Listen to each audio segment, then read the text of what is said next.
Meus irmãos, a paz do Senhor Jesus Cristo. A palavra do Senhor vai dizer que Jesus faz um convite para os seus discípulos. Ele chama os discípulos para entrarem no barco e irem para o outro lado. A palavra do Senhor relata que Jesus entra e vai dormir na polpa do barco. A palavra do Senhor relata que vem tempestades, ventos começam a assolar o barco e Jesus está dormindo na polpa do barco. A palavra do Senhor relata que os discípulos começam a se desesperar. Por quê? Porque eles temiam pela sua vida. Eles temiam que poderia perder a vida ali no meio daquela tempestade. Mas é necessário entendermos algo, que o silêncio de Jesus não significa ausência do seu trabalhar. Eu vou melhorar para você entender. Jesus estava no silêncio, mas continuava no controle da situação. A polpa quer dizer lugar de controle, lugar de direção, lugar aonde ele muda o meu e o teu caminho. Eu vou melhorar para você entender. Jesus estava até dormindo, pega isto aqui, mas estava no controle da situação. Vou melhorar mais. Jesus pode até não estar falando 24 horas aquilo que você quer ouvir, mas ele continua no controle da tua vida. Jesus pode não estar falando como tu quer ouvir ele falar, mas ele continua no controle da situação. Pega isto aqui.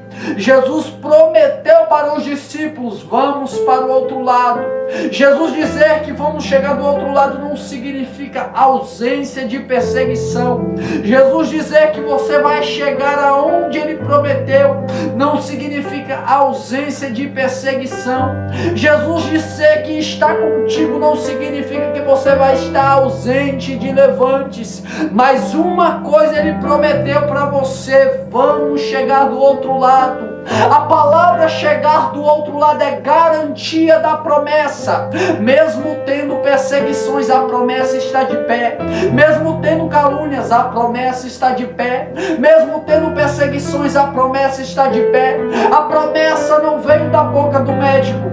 A promessa não veio da boca do juiz. A promessa não vem da boca de um homem que falha e que erra. A promessa está na boca daquele que prometeu, que garante e que fará infinitamente mais do que eu e você pode entender.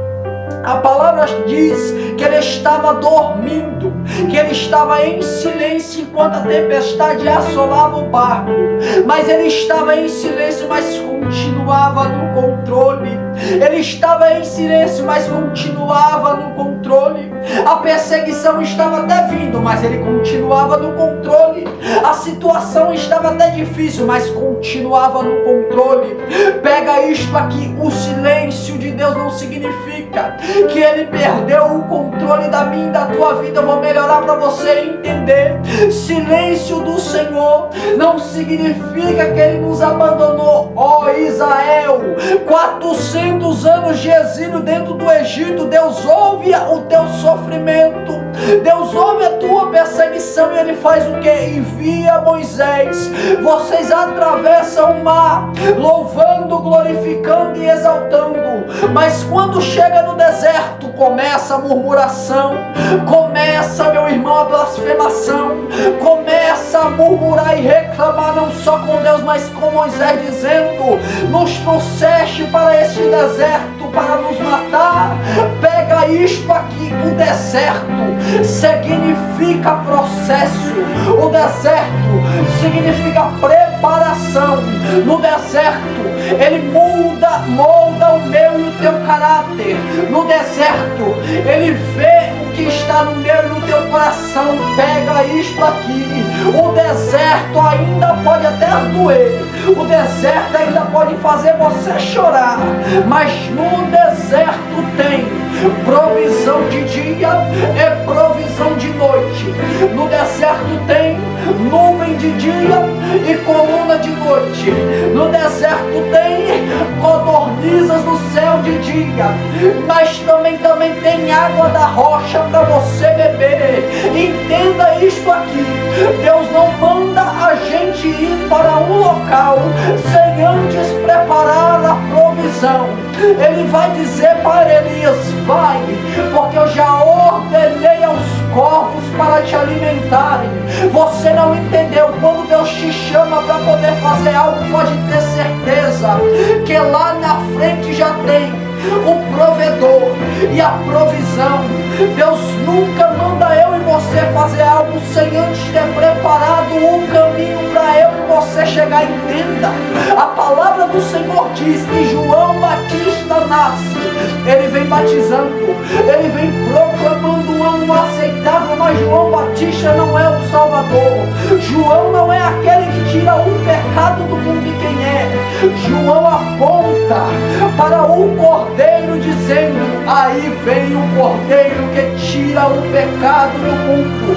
A salvação para Israel estava vindo por meio de Jesus Cristo, mas antes de Jesus vir, alguém veio apontando e dizendo: aí vem alguém que é maior do que eu não sou digno de desatar as sandálias dos seus pés.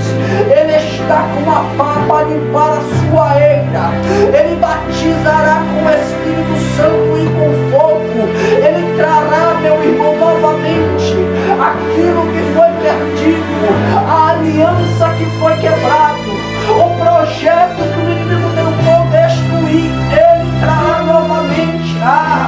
Eu estava dizendo sobre, meu irmão, entender que o Senhor está no controle da situação. Então pode ter certeza, perseguição pode até vir, mas a palavra foi liberada, vamos para o outro lado. Calúnia pode até vir, mas a palavra foi liberada, vamos para o outro lado. O médico pode até desenganar, mas a palavra foi liberada, vamos para o outro lado.